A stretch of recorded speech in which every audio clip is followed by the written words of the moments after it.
Shabbat Shalom, Betham.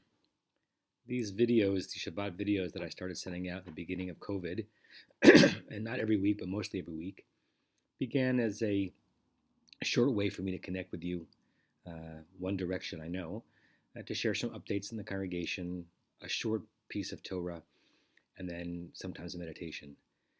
Lately, they've actually turned into the primary way in which I share thoughts on the Parsha with the congregation, and the reason is a good reason, but still a frustrating reason. I know it's not the case that everyone in the pre-COVID world who was in the building on Shabbat would come into the sanctuary for the rabbi's sermon. I never expected that nor needed it.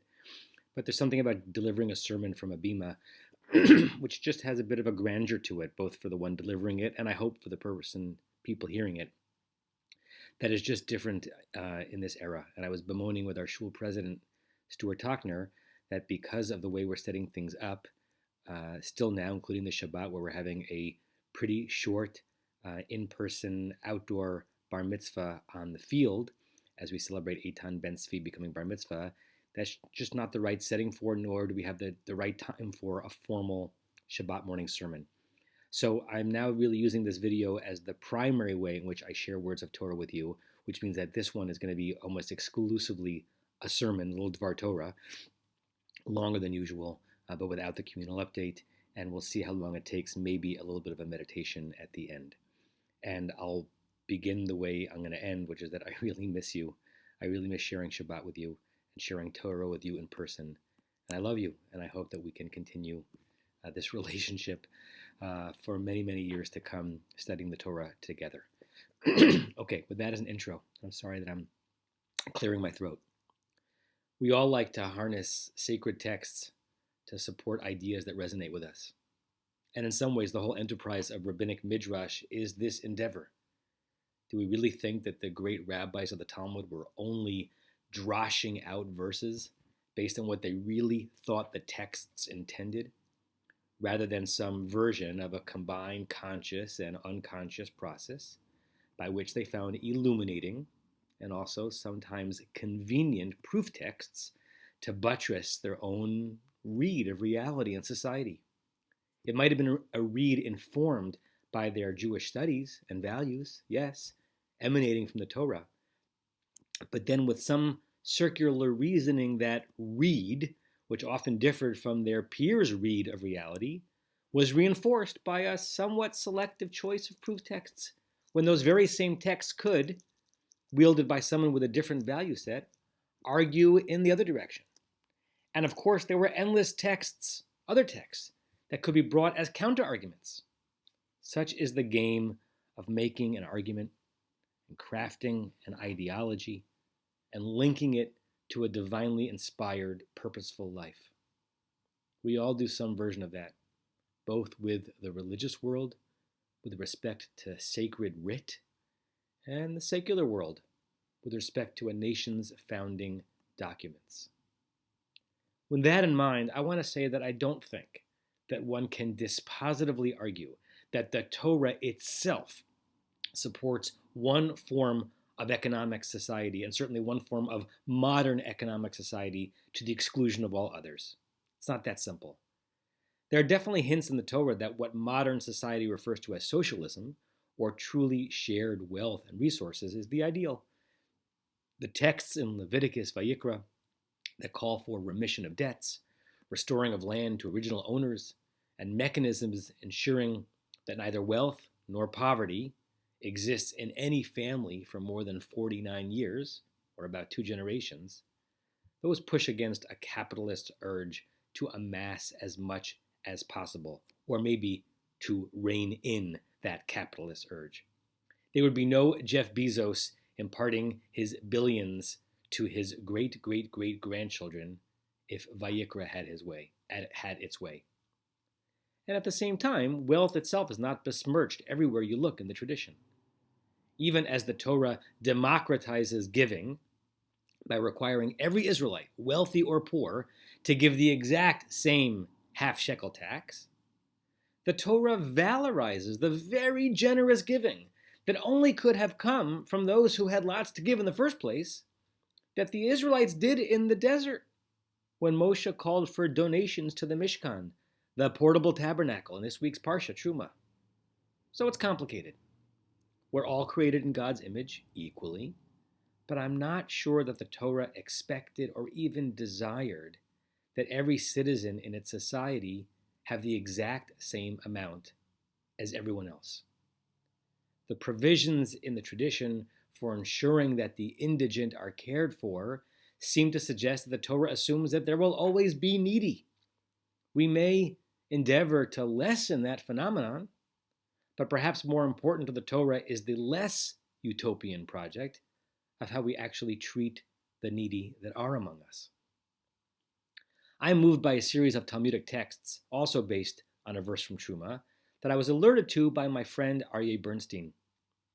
The verse in question is Shemot Exodus chapter 25, verse 30, in which the Torah describes one of the appurtenances of the Mishkan as a shulchan, or a table, upon which would be the lechem hapanim. It's a hard two-word phrase to render into English. Some translate it as showbread, or in older translations, shewbread.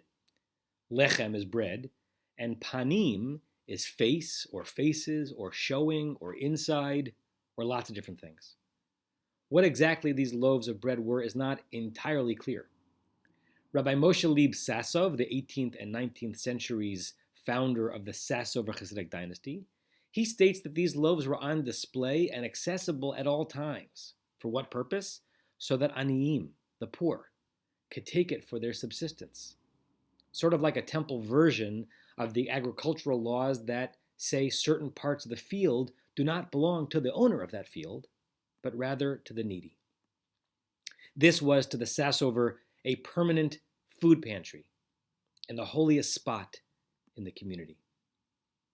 This is an interesting read, perhaps only an aspirational one, since a verse in Vayikra, Leviticus, seems to explicitly suggest that this bread was for the Kohanim, for the priests, to take on their way out of service as a snack or reward.